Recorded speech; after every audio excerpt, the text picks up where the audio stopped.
Hello everyone, welcome back to my YouTube channel Amrita's tutorial. This is Amrita और आज हम लोग पॉलिनोमियल का ही क्लास को कंटिन्यू करेंगे। इसके पहले भी मैं पॉलिनोमियल पे एक क्लास ले चुकी हूँ जिसमें मैंने आपको पॉलिनोमियल का पूरा कंसेप्ट पढ़ाया था और कुछ इंपॉर्टेंट टर्म्स भी पढ़ाए थे। अगर आप वो वीडियो देखना चाहते हो तो मैंने लिंक डिस्क्रिप्शन बॉक्स में दे दिया है, आप वहां से जाकर देख सकते हो। ओके, और आज के इस क्लास में हम लोग जीरोस ऑफ द पॉलिनोमियल पढ़ने वाले हैं और कुछ क्वेश्चन के साथ हम लोग समझेंगे कि जीरोस कैसे फाइंड करते हैं और जीरोस एंड कोफिशिएंट के बीच का रिलेशन कैसे फाइंड करते हैं। आज हम लोग वो भी पढ़ेंगे। ओके, चलिए स्टार्ट करते हैं। सबसे पहले आपको ये जानना होगा कि जीरोस ऑफ पॉलिनोमियल होता क्या है। ओके, जीरोस ऑफ पॉलिनोमियल क्या होता है। जीरोस ऑफ पॉलिनोमियल को हम लोग ऐसे समझेंगे कि अगर जीरोस ऑफ पॉलिनोमियल की हम लोग बात कर रहे हैं तो आपके पास एक पॉलिनोमियल होना जरूरी है। ओके, अगर आपके पास कोई पॉलिनोमियल है तो उसमें कोई ना कोई वेरिएबल तो जरूर होगा। ठीक है, तो वेरिएबल की वो वैल्यू जिसको अगर हम वेरिएबल की जगह पे रख दें या पुट कर दें तो मेरा जो पॉलिनोमियल का वैल्यू है वो 0 होने लगेगा। ओके, क्या बोला मैं रिपीट कर रही हूँ। अगर कोई पॉलिनोमियल है तो उसमें कोई ना कोई वेरिएबल तो यूज हो रहा होगा, इतना तो क्लियर है। तो वेरिएबल की वो वैल्यू जिसको अगर हम वेरिएबल की जगह पे रख दें तो मेरा पॉलिनोमियल 0 बनने लगे, उसी को हम जीरोस ऑफ अ पॉलिनोमियल कहते हैं। ओके, एक एग्जांपल के साथ समझते हैं तो ये बहुत अच्छे से क्लियर हो जाएगा। एक एग्जांपल हम लोग लेते हैं। मान लीजिए ये एक पॉलिनोमियल है x² minus 3x plus 2। Okay, ये पॉलिनोमियल है तो यहाँ पे हम लोग ऐसे लिख देते हैं इसको px दैट मीन्स हम लोग इस पॉलिनोमियल को px से डिनोट कर रहे हैं। ओके, अब ये एक पॉलिनोमियल है तो इस पॉलिनोमियल में एक वेरिएबल तो जरूर है। तो इस पॉलिनोमियल में वेरिएबल क्या है, सबको दिख रहा होगा। तो यहाँ पे वेरिएबल हमारा x है। जीरोस ऑफ पॉलिनोमियल को अगर हम इस पर्टिकुलर पॉलिनोमियल के लिए डिफाइन करें तो क्या होगा कि x की वो वैल्यू जिसको मैं x की जगह पे इस पॉलिनोमियल में पुट कर दूं तो ये पॉलिनोमियल का जो वैल्यू होगा वो 0 होने लगेगा। तो उस पर्टिकुलर वैल्यू को हम लोग बोलेंगे जीरोस ऑफ अ पॉलिनोमियल। क्या बोला मैंने, x की वो वैल्यू। मान लीजिए यहाँ पे x का वैल्यू हम लोग 1 पुट करते हैं। ठीक है, x का वैल्यू यहाँ पे हम लोग 1 पुट कर रहे हैं तो इस पॉलिनोमियल में जहां जहां पे x है वहां पे हम लोग 1 पुट करेंगे। ठीक है, यहाँ पे x² है तो यहाँ पे हम लोग लिखते हैं 1² माइनस 3 इंटू 1 प्लस 2। क्या किए हम लोग, x की जगह पे 1 पुट किए।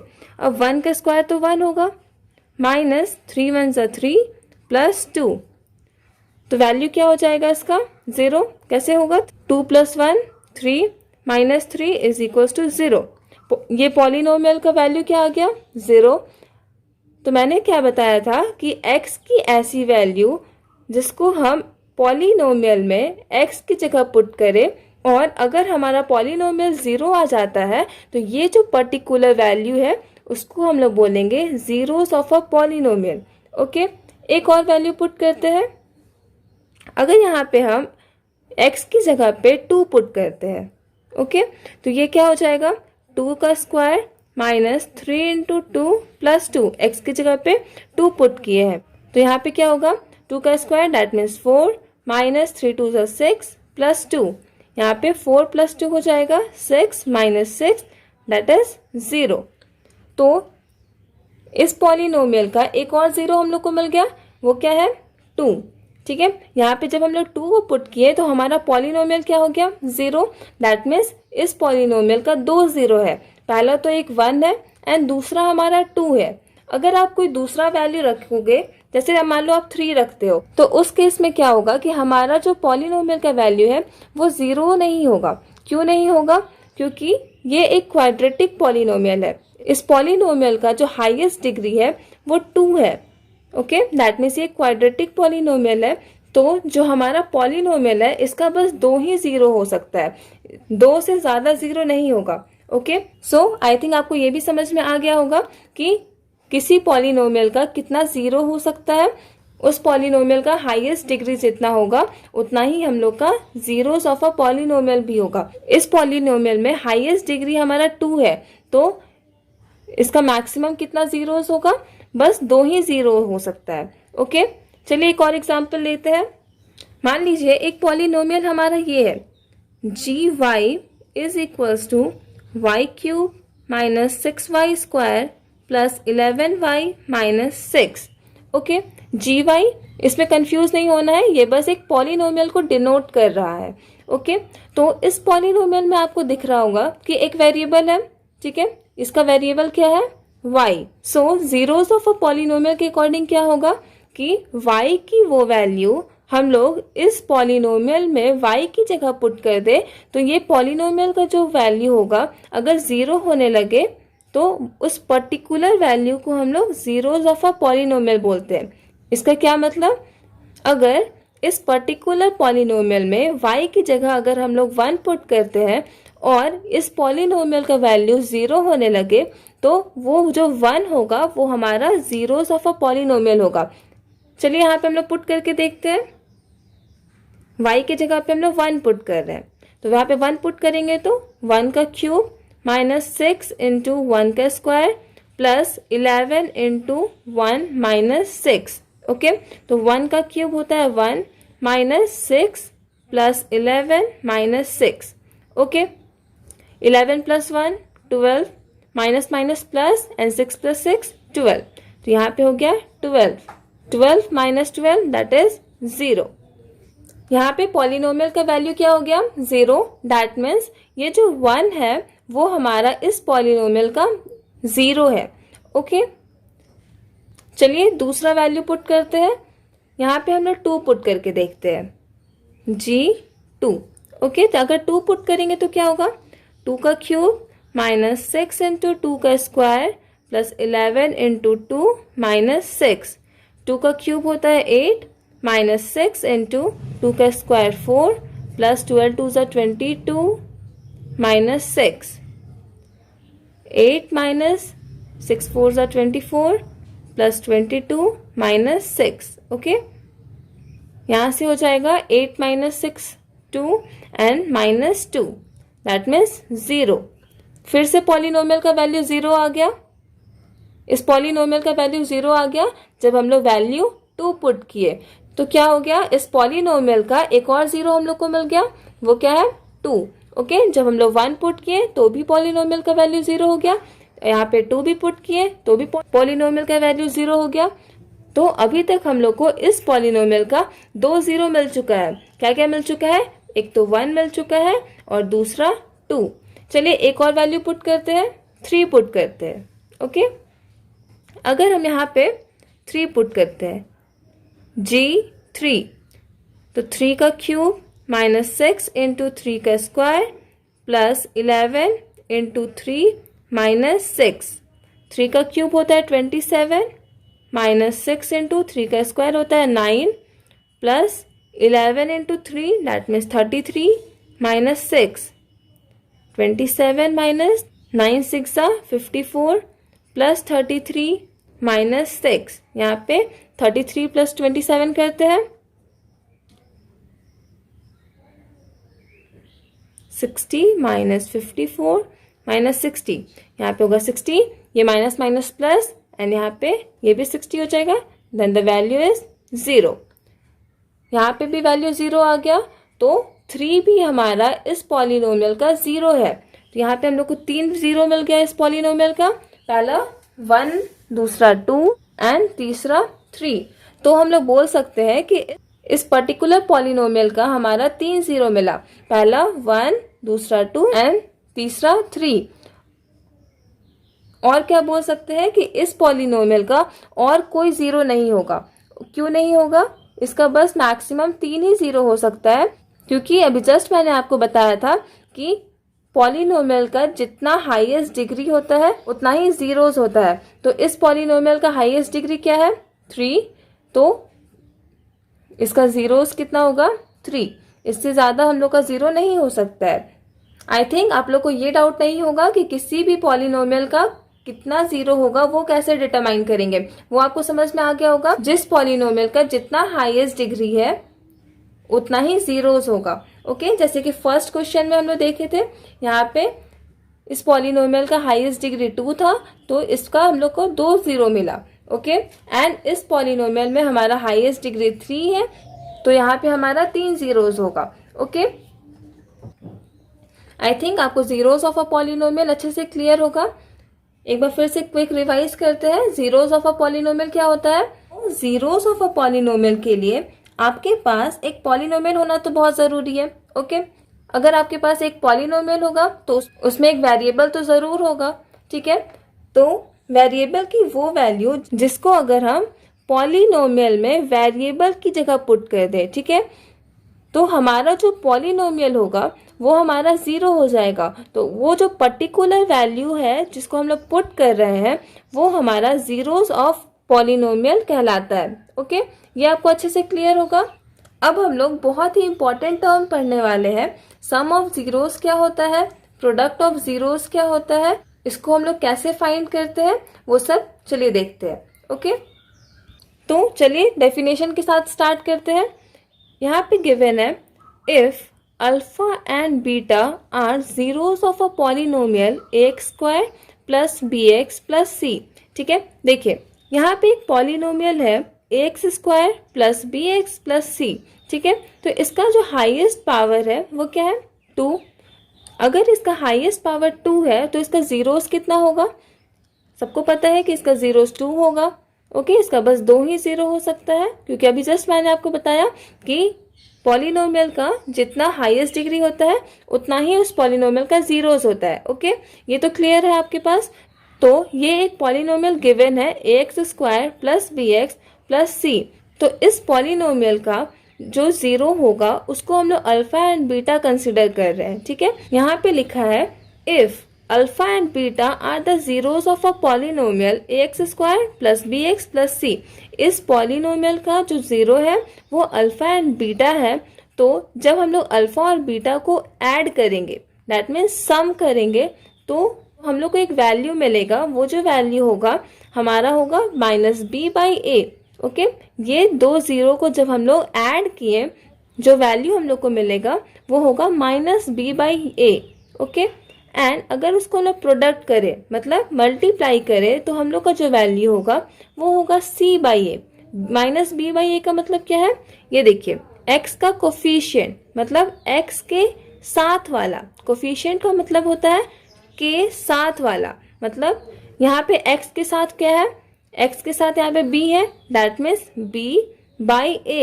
a का मतलब x स्क्वायर के साथ वाला, x स्क्वायर के साथ वाला क्या है? a। तो इसको हम लोग ऐसे लिख सकते हैं, -b है तो b क्या है हमारा? x का कोफिशिएंट है, दैट मीन्स इसको हम लोग लिख सकते हैं कोफिशिएंट ऑफ x, मतलब x के साथ वाला by coefficient of x square, मतलब x स्क्वायर के साथ वाला। तो x स्क्वायर के साथ में क्या है? a, और x के साथ में है b, दैट मीन्स -b/a। यह है आपका एक formula some of zeros find करने का। एक बार फिर से समझते हैं। यहाँ पे 2 जीरोस है, एक अल्फा है एक बीटा है। अगर दोनों को ऐड करेंगे तो हम लोग को जो वैल्यू मिलेगा वो क्या होगा? -b/a, दैट मीन्स x के साथ वाला बाई x स्क्वायर के साथ वाला, दैट मीन्स a। ओके, ये समझ में आ गया।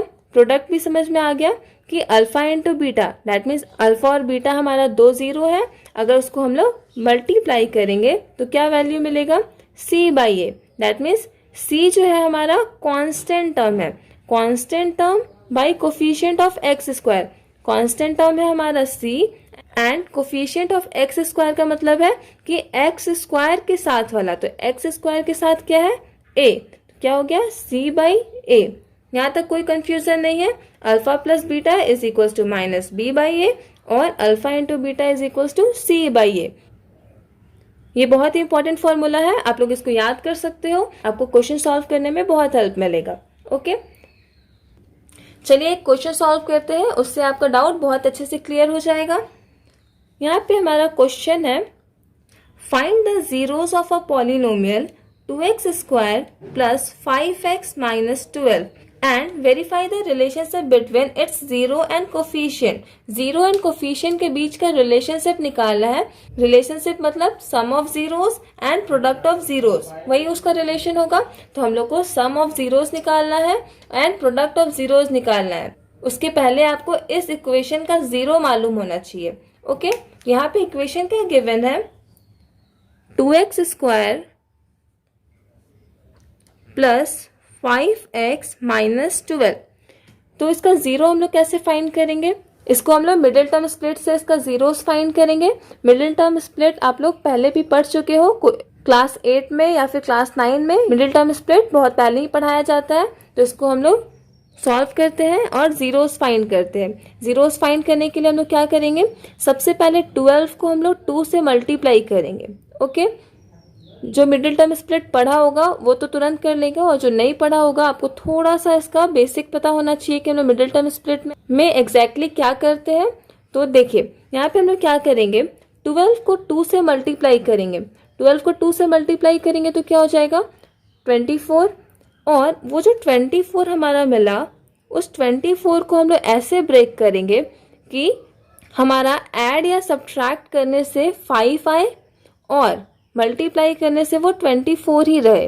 क्या बोला मैंने कि 24 को हम लोग ऐसे ब्रेक करेंगे कि उसको जब हम लोग ऐड या सब्ट्रैक्ट करें तो वो 5x ही आना चाहिए, और जब मल्टीप्लाई करें तो 24 होना चाहिए। दैट मीन्स देखिए 24 को ब्रेक करते हैं, क्या हो जाएगा 12, यहाँ से 6 एंड 2 एंड 3। ओके, देखिए 24 को हम लोग स्प्लिट कर दिए। 24 को स्प्लिट किए तो हम लोग को क्या मिला, 2 इंटू 2 इंटू 2 इंटू 3। ओके, ये हम लोग को मिल गया। अब हम लोग इसको कैसे लिख सकते हैं, 8 इंटू 3 लिख सकते हैं इसको। यहाँ पे देखेंगे कि कैसे सॉल्व करते हैं। 2x स्क्वायर प्लस, ये देखिए सिंपल लैंग्वेज में मैं आपको बता रही हूँ, अगर 8 में से हम लोग 3 माइनस कर दे तो क्या हो जाएगा 5 मिल जाएगा, और 8 और 3 को हम लोग मल्टीप्लाई करेंगे तो क्या मिलेगा 24। ठीक है, तो इसको हम लोग ऐसे लिख सकते हैं यहाँ पे 8x minus 3x minus 12।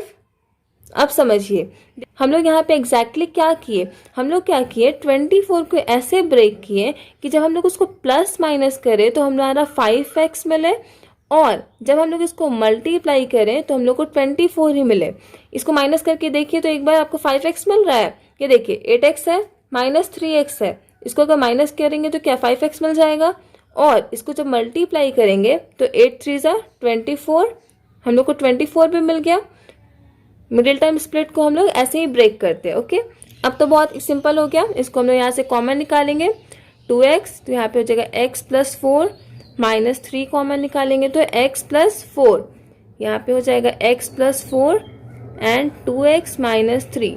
Okay, अब हम लोग इसको जीरो से इक्वेट करेंगे, ऐसे जीरो से इक्वेट करेंगे तो क्या हो जाएगा x plus 4 is equal to 0 और 2x minus 3 is equal to 0। ये हो जाएगा x इज इक्वल टू 4, इधर आएगा तो क्या हो जाएगा माइनस 4, और ये 2x इज इक्वल टू 3 हमारा माइनस में है, इधर जाएगा तो 3, और x is equal to 3/2। Okay,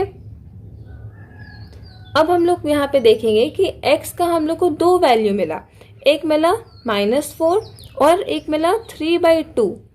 मैंने आपको बताया था कि यहाँ पे हाईएस्ट पावर क्या है 2 है, तो इसका 2 जीरोस ही होगा, तो हम लोग को 2 जीरोस मिल गया, दैट मीन्स -4 एंड 3/2। देखिए क्वेश्चन का फर्स्ट पार्ट तो सॉल्व हो गया। फर्स्ट पार्ट क्या था, find the zeros of a polynomial 2x square plus 5x minus 12। हम लोग को क्या फाइंड करना था, जीरोस फाइंड करना था इस इक्वेशन का, दैट मीन्स इस पॉलिनोमियल का जीरो फाइंड हम लोग कर लिए। x का दो वैल्यू हम लोग को मिल गया -4 और 3/2, तो दो जीरोस फाइंड हो गया। अब हम लोग को आगे नेक्स्ट पार्ट में क्या करना है, verify the relationship between its zero and coefficient. ठीक है, जीरो और कोफिशिएंट के बीच का रिलेशनशिप फाइंड करना है। रिलेशनशिप मतलब sum of zeros and product of zeros. Sum of zeros में क्या करेंगे, दोनों को ऐड कर देंगे, एंड प्रोडक्ट ऑफ जीरोस में क्या करेंगे, दोनों को मल्टीप्लाई करेंगे। चलिए जल्दी से करके देखते हैं। सम ऑफ जीरोस क्या होता है, alpha plus beta is equals to minus b by a. Okay, तो यहाँ पे अल्फा की जगह पे हम लोग -4 लेते हैं, ये हो जाएगा -4 प्लस बीटा की जगह पे 3/2, 3/2 हो जाएगा। इसको सॉल्व करेंगे तो क्या हो जाएगा, -8 plus 3/2 is equals to -5/2। Okay, and इसी तरीके से हम लोग प्रोडक्ट ऑफ जीरोस भी लिख लेते हैं। Product of zeros that means alpha into beta. Alpha क्या है हमारा -4 इंटू बीटा है हमारा 3/2। यहाँ से ये कैंसिल आउट हो जाएगा, हम लोग को क्या मिलेगा, -6/1। ओके, यहाँ पे हम लोग कैंसिल नहीं भी कर सकते हैं, इसको कैंसिल नहीं करते हैं, डायरेक्ट लिखेंगे तो क्या होगा, -12/2। ओके, यहाँ पे कैंसिल क्यों नहीं किए वो मैं आपको बता रही हूँ। ठीक है, अभी देखिए हम लोग ऊपर में क्या पढ़े थे, alpha plus beta is equals to -b/a, -b/a और alpha into beta is equals to c/a। तो यहाँ पे अगर हम लोग अप्लाई करें -b/a और c/a, b हमारा क्या था, coefficient of x and a क्या था, coefficient of x square. Okay, यहाँ पे देखिए कि कोफिशिएंट ऑफ x क्या है, 5, यहाँ पे हमारा क्या आया 5 और x स्क्वायर का कोफिशिएंट था 2, यहाँ पे क्या आया 2। Okay, and product of zeros that means alpha into beta, product of zeros that means alpha into beta हमारा क्या आया, -12/2। ओके, और प्रोडक्ट ऑफ जीरोस का मैंने आपको फॉर्मूला क्या बताया था, c/a that means constant term by coefficient of x square. ठीक है, तो क्वेश्चन में आप देखेंगे कि कांस्टेंट टर्म क्या है, यहाँ पे कांस्टेंट टर्म -12 है। देखिए यहाँ पे कांस्टेंट क्या है, -12/2, तो फॉर्मूला हमारा यहाँ पे सेटिस्फाई कर रहा है, दैट मीन्स हमारा क्वेश्चन सही है। ओके, सो आप लोग अपने बुक से बहुत सारे क्वेश्चन ऐसे ही सॉल्व करिए, और अगर आपको कोई भी डाउट हो तो आप कमेंट सेक्शन में पूछ सकते हो। That's all for today's class. Next class में हम लोग पॉलिनोमियल से रिलेटेड कुछ क्वेश्चन सॉल्व करेंगे, और अगर आपको वीडियो पसंद आए तो वीडियो को लाइक, शेयर और सब्सक्राइब जरूर कर दीजिएगा। Thank you, all the best.